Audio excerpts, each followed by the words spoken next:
An apple a day may keep the doctor away, but it could also mean you're consuming potentially harmful levels of toxic pesticides. Now, I know what you're thinking. John, you're telling me my delicious fruit salad is basically a chemical cocktail? And the answer, my friends, is a resounding maybe. Look, we all know fruits and vegetables are good for us. They're packed with vitamins, minerals, and enough fiber to make your grandma proud. But what if I told you those juicy strawberries and crisp apples might also be harboring a not-so-healthy secret? Today, we're diving into the top 5 fruits and vegetables that contain worrying levels of toxic pesticides, according to research from the Environmental Working Group, EWG. Buckle up because things are about to get unappetizing. All right, let's kick things off with America's favorite berry, the strawberry. They're delicious, versatile, and unfortunately, often riddled with pesticides. In fact, strawberries topped the EWG's Dirty Dozen list, with an average of 7.8 different pesticides per sample. That's right, 7.8 different chemicals designed to kill things, hanging out on your innocent-looking strawberry. Now, I'm not saying you should swear off strawberries forever, but it's worth knowing that one of the most common pesticides found on these berries is carbendazim. And let's just say, carbendazim isn't exactly known for its health benefits. Studies have linked this chemical to some pretty nasty stuff, including infertility and even cancer. And if that wasn't enough to make you think twice about that strawberry smoothie, researchers have also found strawberries contaminated with a compound called diphenylamine. This little gem is suspected of having some pretty serious neurological effects. So while you're enjoying that sweet, juicy strawberry, just remember, you might be getting a side of neurotoxins with your vitamin C. Look, I know what you're thinking, John, you're being dramatic. It's just a few pesticides. We're not exactly dropping dead from eating strawberries. And you're right, we're not. But here's the thing. It's the long-term exposure that we need to be worried about. These pesticides can accumulate in our bodies over time, and scientists are still trying to understand the full extent of their impact on our health. So, while a single strawberry might not send you running to the ER, years of consuming pesticide-laden produce? Well, that's a different story. The EWG's research is a wake-up call, folks. It's a reminder that our food system is complex, and sometimes what seems healthy on the surface might be hiding some unpleasant surprises. But don't despair.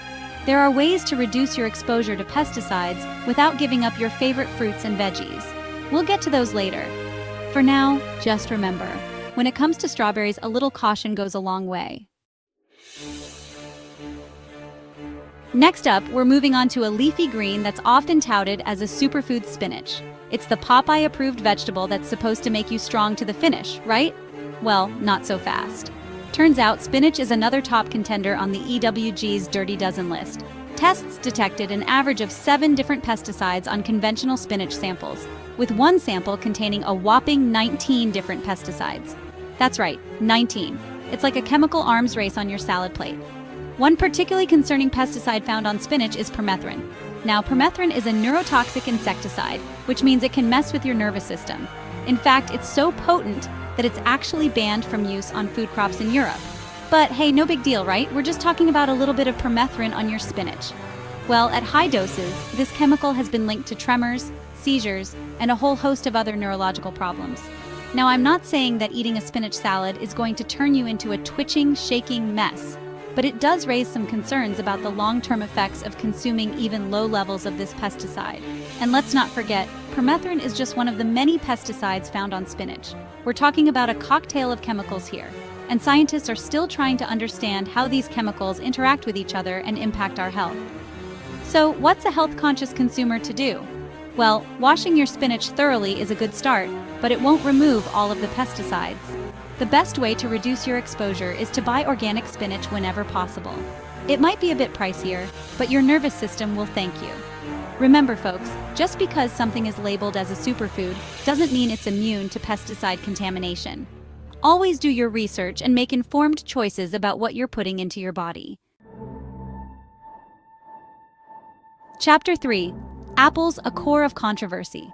An apple a day may keep the doctor away, but it might also be introducing you to a whole host of unwelcome chemicals. That's right, America's favorite fruit is another repeat offender on the EWG's Dirty Dozen list, and this time, the culprit is a chemical called diphenylamine.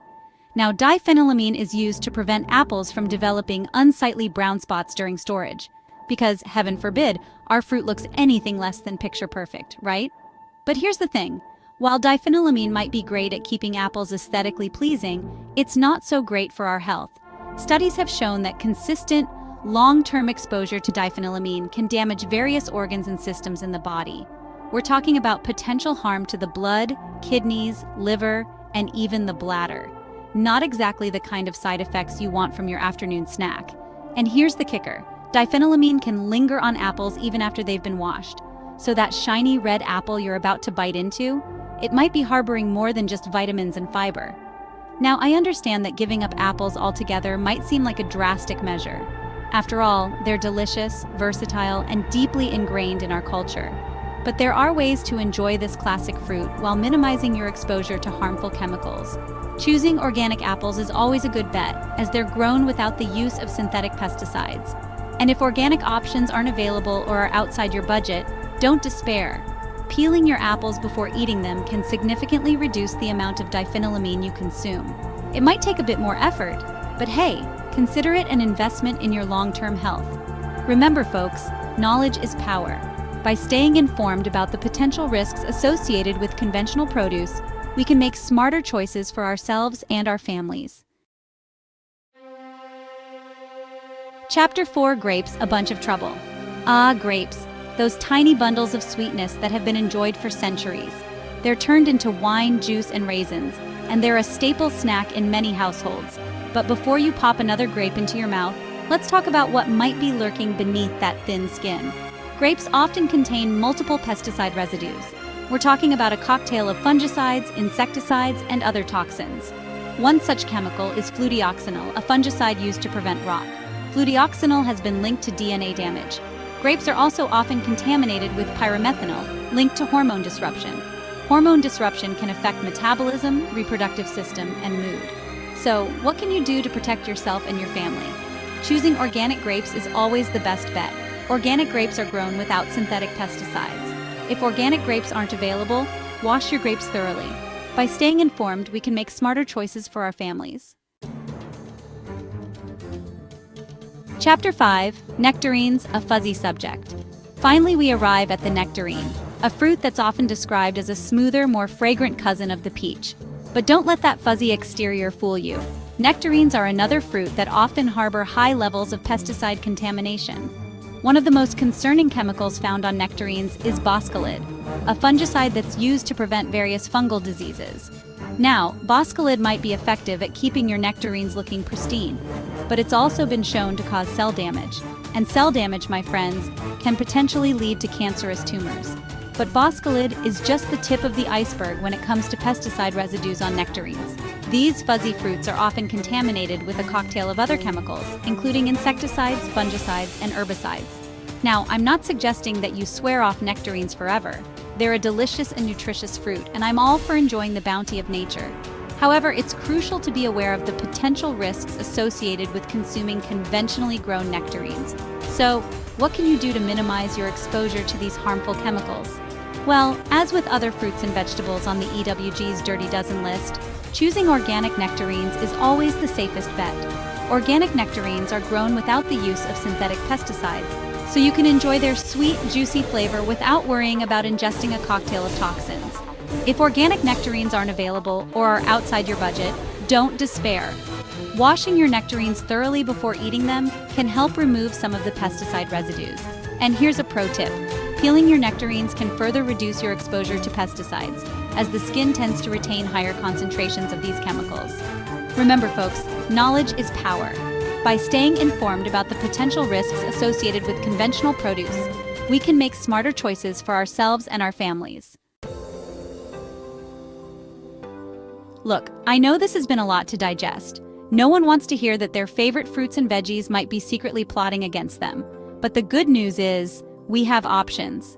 The EWG advises switching to organic, or at least washing the fruit and veg and peeling where possible. It might seem like a hassle, but trust me, your body will thank you in the long run. Remember, while pesticides are used to protect crops, their residues can pose risks to our health.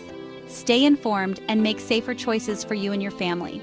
And if you ever need a reminder of which fruits and veggies to be extra cautious about, just remember this video. Or, bookmark